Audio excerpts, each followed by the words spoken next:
Problems बघूया आता.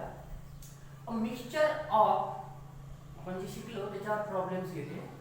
A mixture of gas contains, काय काय त्या मिक्सचर गॅसच्या मिक्सचर मध्ये दोन आहे, कोण, ऑक्सिजन आणि नायट्रोजन, विथ रेशो ऑफ 1:4 त्यांचा वजनाचा रेशो किती म्हणे 1:4. ठीक आहे. Then the ratio of number of molecules will be, the ratio of number of molecules will be. ठीक आहे. म्हणजे त्यांचं जर वेटचा रेशो 1:4 असेल तर त्यांचे मॉलिक्युल्स किती असतील, त्यांच्या मॉलिक्युल्सचा रेशो किती असेल. ठीक आहे. तसं हे काही पाहिलं थोडंसं डायरेक्ट मी इनडायरेक्ट. कसं, आपल्याला एक माहिती की नंबर ऑफ मॉलिक्युल्स कशावर डिसाइड असतं रे, ॲव्होगॅड्रो लॉ माहिती तुम्हाला, equal number of mole of gas gives equal molecules. जर एखाद्या गॅसचे नंबर ऑफ मोल्स सारखे असेल तर त्याचे नंबर ऑफ मॉलिक्युल्स पण काय असतात, सारखे असतात. म्हणजे काय, number of moles is directly proportional to number of molecules.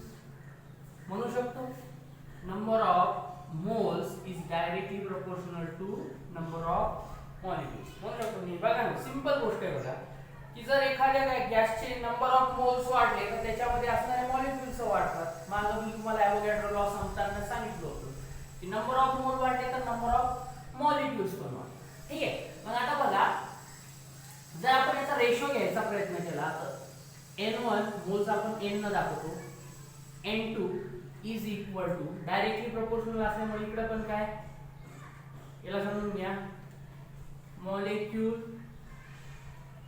Of n1 म्हणजे एकाचे मॉलिक्यूल भागीला दुसऱ्याचे. थोडं शॉर्टकट लिहितो. बर, आता आपल्याला मॉलिक्युल्स कशाचे कंपेअर करायचे या केस मध्ये, ऑक्सिजन आणि नायट्रोजनचे. मग मी याला काय करतोय, 1 आणि 2 लिहिण्यापेक्षा असं कसं लिहितो, n2. हे पण 1 लिहायच्या जागी काय करतो, याला n2 करतो, याला O2 करतो. म्हणजे तुम्हाला समजून नाही की बाबा जर यांचे नंबर ऑफ मोल्स कशी असणार पण असं. मग आपल्याला व्हॅल्यू कशाची फाइंड करायची आहे, याची. आपल्याला रेशो ऑफ मॉलिक्युल्स, बघा, ratio of their number of molecules, ratio of their number of molecules find करायचं. मग कसं करणार, तुम्हाला हे माहिती बघा, नंबर ऑफ मोल्सचा फॉर्म्युला आहे, नंबर ऑफ मोल्स. काय फॉर्म्युला आहे नंबर ऑफ मोल्सचा, वेट ऑफ गॅस किंवा वेट ऑफ गिवन गॅस असं पण लिहिलेलं आहे. मी शॉर्टकट लिहितो जरा, weight of gas divide by molar mass, weight of gas divide by molar mass. दिसतंय का याच्यात, ठीक आहे, दिसतंय, वेट ऑफ गॅस डिवाइड. मग इथं वेट ऑफ गॅस किती दिलेला आहे, नाही दिलेला आहे. बरं ठीक आहे, नाही दिलं तर नाही दिला, काय प्रॉब्लेम नाही. ही व्हॅल्यू काय झाली, n ची झाली. हीच गोष्ट इथं सबस्टिट्यूट केली. समजा नंबर ऑफ मोल्स काय, n हा जनरल फॉर्म्युला. मग समजा मी असं जर केलं तर NO2 divide by N is equal to weight of गॅसच्या जागी मी लिहितो O2.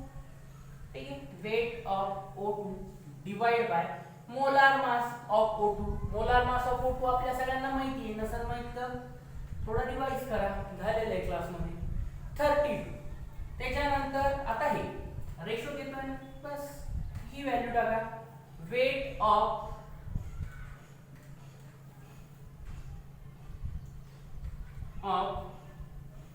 N2 divide by molar mass of N2. N2 चा मोलार मास 28. याला जर सॉल्व करायला गेलो तर कसं येईल, weight of O2 divide by weight of N2 is equal to, sorry काय खालचं वर जाईल हे खाली येईल म्हणजे काय multiply by 28 divide by 30. Okay clear आहे. काहीच नाही केलं. पहिल्यांदा काय केलं आपण बघितलं की बाबा नंबर ऑफ मॉलिक्यूल कशावर डिपेंड आहे. आपल्याला कळालं number of molecules number of moles वर.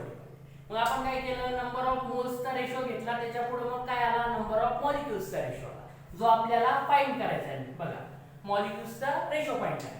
मग आपण काय केलं नंबर ऑफ मोल्सचा फॉर्म्युला काय ते बघितलं. नंबर ऑफ मोल्सचा फॉर्म्युला काय weight of given gas divide by molar mass. तेच व्हॅल्यू टाकली. वेट ऑफ गिवन गॅस काय ओ जो आहे ते लिहिलं जसं आहे तसं लिहिलं की वेट ऑफ गिवन गॅस इथं O2 येतं O2 लिहिलं त्याचा मोलार मास 32 आहे हे आपल्याला माहिती आहे. त्याच्यानंतर नेक्स्ट स्टेप मध्ये काय केलं बघा weight of O2 divide by weight of N2 इथंच दिले बघा weight of O2 is to काय वेट चा रेशो काय दिलेला आहे हे म्हणजे आपल्याला काय दिलेलं आहे याची व्हॅल्यू दिलेली आहे. वेट ऑफ गिवन काय O2 divide by weight of N2 1:4 given हे काय गिवन आहे. मग काय करायची ही व्हॅल्यू इथे टाकायची 1:4 मल्टिप्लाय बाय 28 डिवाइड बाय 32 4 1 जा 4 4 7 जा आन्सर काय आलं 7 डिवाइड बाय 32. बस झालं. मग आपलं काय नंबर ऑफ मॉलिक्यूल्स काय येणार मग नंबर ऑफ मॉलिक्यूल्स काय येणार नंबर ऑफ मोल्स काय हे बघा हे हे इक्वल आहे हे असं काय हे असं काय याच्या जागी आपण काय सबस्टिट्यूट करू घे molecules O2 divide bye molecules M2. Clear आहे. याची व्हॅल्यू ही टाकली बरोबर आहे. हे घेतलं याच्या जागी काय सबस्टिट्यूट केलं हे सबस्टिट्यूट केलं. त्याच्यानंतर ह्याचे गुणाकार केला हे आलं. मग काय रेशो आला याचा 7:32. ठीक आहे. Next question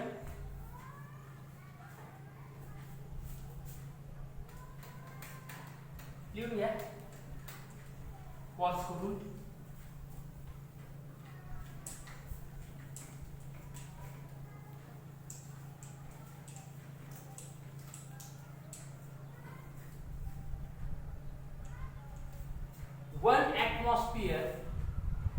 one atmosphere is numerically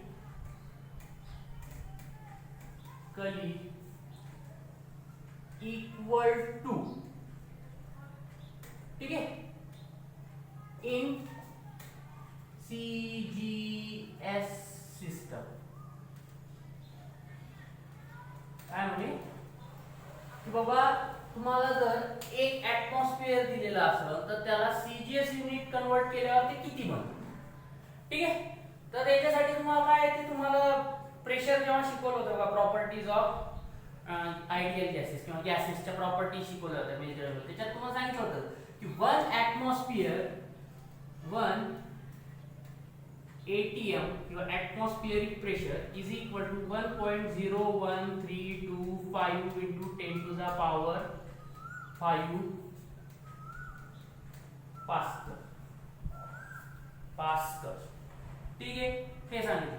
मग आता तुम्हाला माहिती आहे की याला आपण असं पण लिहू शकतो 1.01325 into 10 to the power 5 newton per metre square.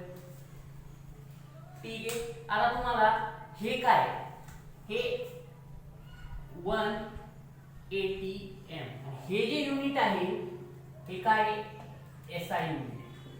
हे काय SI युनिट आहे. ठीक आहे. हे काय आपलं स्टँडर्ड युनिट आहे जे आपण कॅल्क्युलेशन साठी वापरतो. पण ते तिकडचं काय हे SI युनिट. मग आपल्याला काय करायचंय याला CGS मध्ये कन्वर्ट करायचं. या युनिटला काय करायचंय CGS मध्ये कन्वर्ट करायचं. कसं करणार बरोबर बघा 1.01325 into 10 to the power 5. तुम्हाला एक माहित असेल 1 newton is equal to 10 to the power 5 dye.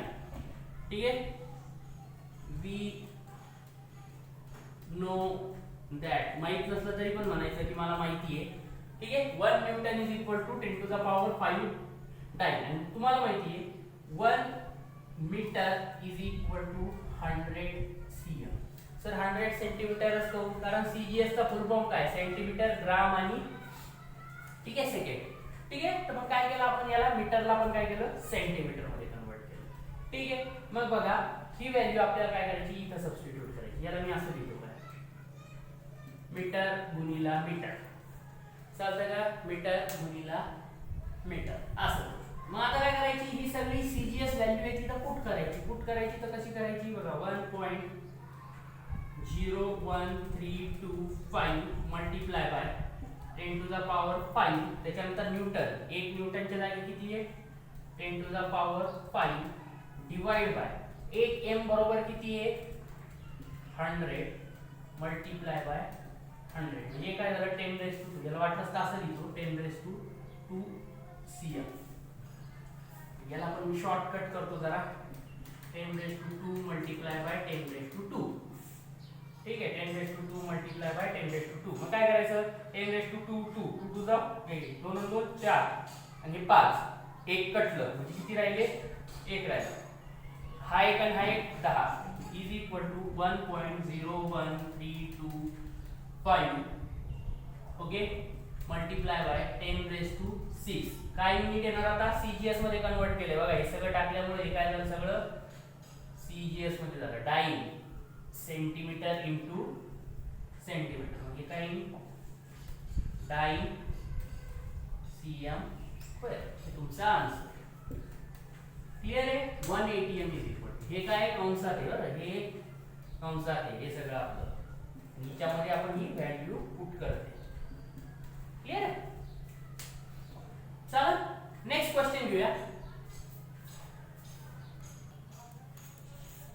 Next question आहे बघा, a sample of given mass of gas. काय केले, एक सॅम्पल घेतले, त्याचा काही मास फिक्स आहे, तेवढा मास आपल्याला दिले. एक sample of given mass of gas at constant temperature. काय म्हटलेलं आहे की एक सॅम्पल दिलंय गॅसचं, त्याचं टेम्परेचर काय कॉन्स्टंट आहे, ते काय फिक्स बदलत नाही, ते फिक्स आहे. ठीक आहे. Occupies a volume of 95 centimetre square.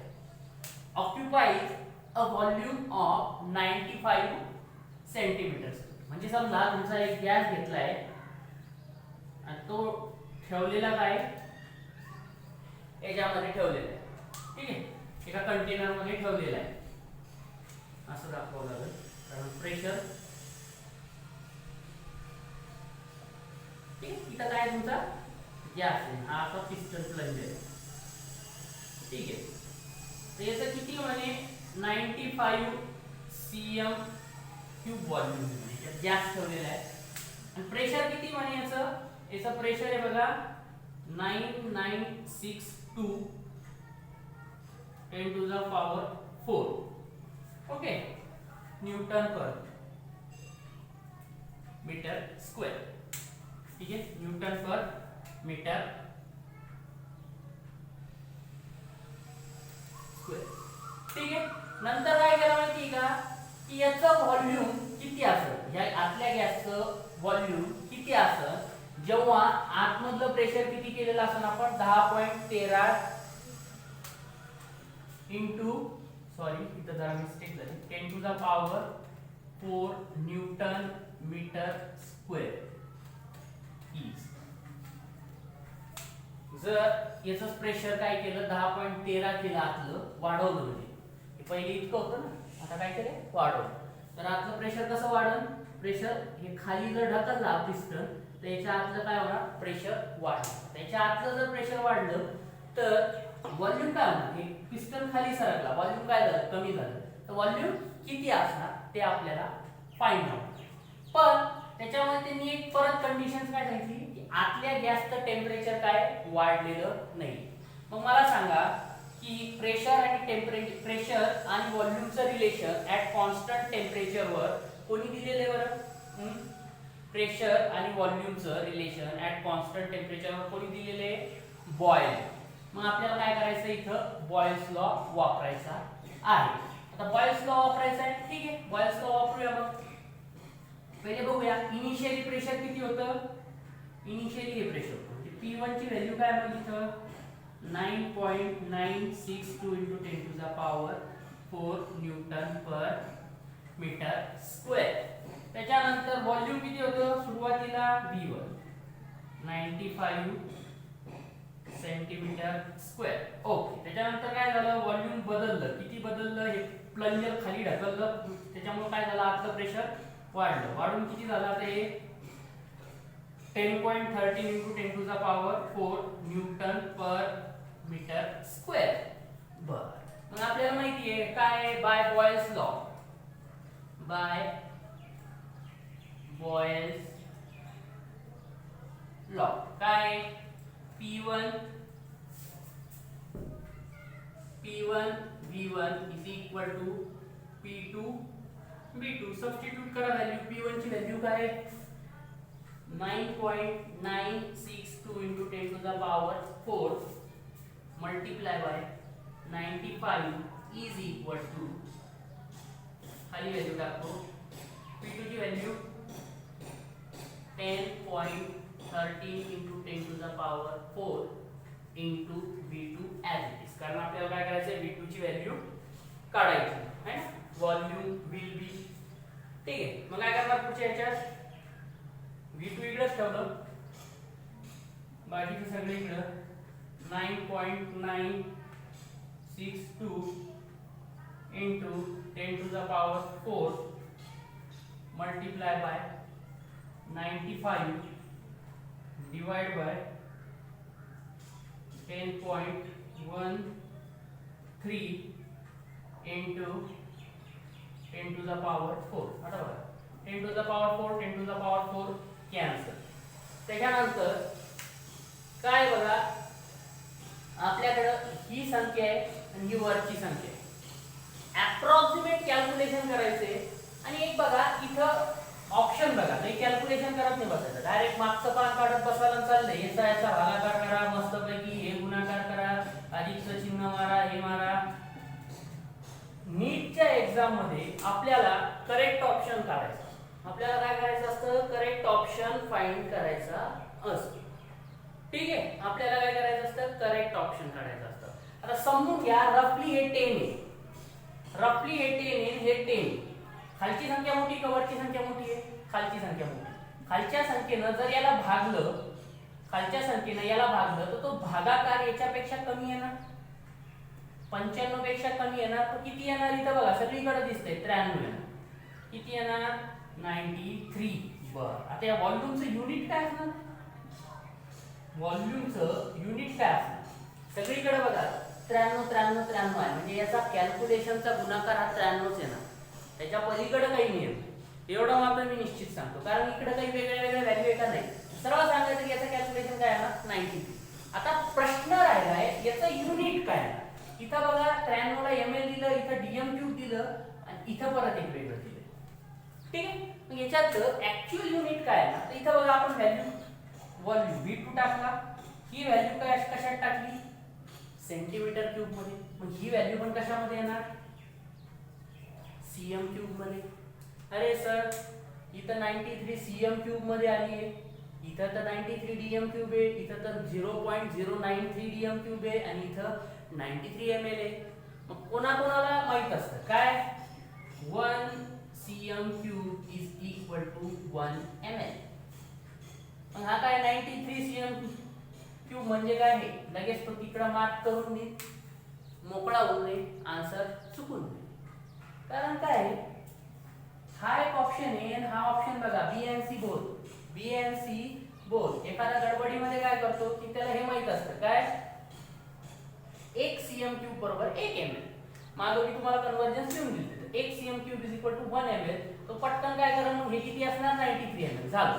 गडबडीमध्ये मार्क केल्यामुळे काय होणार ऑप्शन चुकून जाणार. मग याच्यात बघा आणखी तुम्हाला माहिती आहे की 1000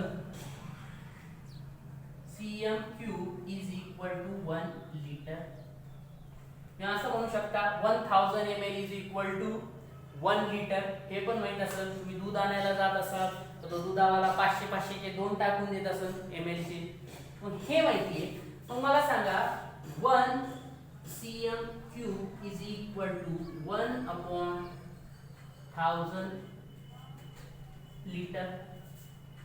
मग काय करायचं? या 93 ला जरा 1000 ने डिवाइड करा बरं. इथे किती आहे? 93. इथे किती? 1. याच्या जागी जर 93 आले तर काय करावं लागेल? 93 इथे घ्यावं लागेल. इथे एक इथे 93 काय येतं? 0.093 लिटर. ठीक आहे. तुम्हाला माहिती आहे काय litre and dm³ are same unit आहे. दोघांचं काय सेम आहे. त्याच्यामुळे मग हे पण काही करेक्ट आन्सर. हे पण काही करेक्ट आन्सर. ठीक आहे. इथं लिटरच्या जागी जर मी समजा डायरेक्ट dm³ दिलं असतं चाललं असतं, कारण लिटर आणि dm³ ची व्हॅल्यू काय सेम. इथं पण काय केलं असतं dm³ केलं. मग काय करायचं? मग हे पण ऑप्शन करेक्ट आहे, हे पण 93 ml पण काय करेक्ट आहे, म्हणजे हे पण करेक्ट आहे. म्हणजे आन्सर तुमचं ऍक्च्युअल मध्ये येईल. क्लिअर आहे? असं लक्ष ठेवा, कुठलाही गोंधळ घालायचा नाही, आन्सर सॉल्व्ह करायचं. फक्त इथं कळालं का इथं 95 काउंट केलं की बघा खालची संख्या जास्त आहे, ही 10 पेक्षा वर आहे, ही जर 10 पेक्षा आतली संख्या 10 पेक्षा कमी, ही 10 पेक्षा जास्त आहे. याचा गुणाकार मध्ये काय भागाकार मध्ये एखादी संख्या ही जी 1 पेक्षा काही थोडीशी कमी राहील, 1 पेक्षा काय राहील कमी राहील. किंवा तुम्ही असं जरी समजलं याला रफली 10 आणि याला 99 पकडलं, याला 10 कन्सिडर केलं, याला किती कन्सिडर केलं समजा अप्रॉक्सिमेट मध्ये 10 आणि याला किती कन्सिडर केलं 0.99 डिवाइड केलं त्याचं काय येईल बरं हा डेसिमल पॉइंट इथं लागून देईल. यानं याला गुणाकार केलं तर काय येईल 99 पेक्षा मागची संख्या. 99 पेक्षा मागची संख्या. आता इथं ऑप्शन पहा सगळे 93 च्याच फिगर मध्ये सिग्निफिकंट फिगर किती 93, म्हणून मी इथं काय केलं डायरेक्ट 93 लिहून टाकलं. ठीक आहे.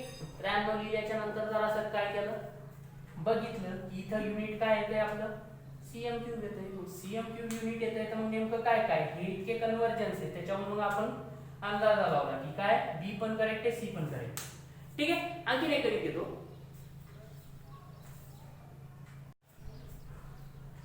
Next question. At what temperature must a neon gas sample be heated to double its pressure? ठीक आहे. काय म्हटलं? At what temperature must a neon gas sample be heated? म्हणजे किती टेम्परेचर पर्यंत निऑन गॅसला हीट करायचं जेणेकरून त्याचं प्रेशर आधी जितकं होतं त्याच्या काय होणार डबल होणार. If the initial volume of gas, जेव्हा गॅसचं टेम्परेचर हे 75 degree, initial volume of gas at 75 degree is decreased by 15%. म्हणजे काय की जेव्हा सुरुवातीला निऑन गॅसचं टेम्परेचर किती होतं म्हणे 75 डिग्री होतं म्हणे, तेव्हा म्हणजे सांगा initial volume of gas is decrease by 15%. म्हणजे काय सांगितलंय सरळ सरळ पूर्ण प्रश्नाचा अर्थ सांगतो. काय तुकड्या सांग बरोबर मी. व्हॉट टेम्परेचर निऑन गॅस सॅम्पलला किती तापमान किती टेम्परेचर पर्यंत हीट करायचं की जेणेकरून त्याचं जे पहिलं प्रेशर होतं त्याच्या काय होणार डबल प्रेशर होणार. पहिले जितकं प्रेशर होतं त्याच्या काय होणार डबल होणार. आणि त्याचा जो व्हॉल्यूम आहे म्हणे 75 डिग्रीला जितका होता 75 डिग्री जेव्हा तापमान होतं त्या निऑन गॅसचं त्याच्यापेक्षा काय होतं म्हणे 15% कमी होऊन जातं म्हणे. त्याच्यापेक्षा काय होतं म्हणे 15% कमी होतं जेव्हा तो निऑन गॅस थंड केलेला असतो.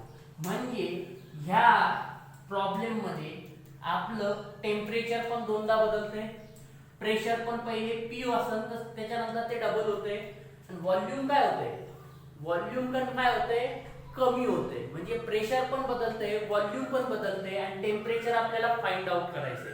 म्हणजे ह्या इक्वेशन मध्ये 3 गोष्टी बदलणार आहेत.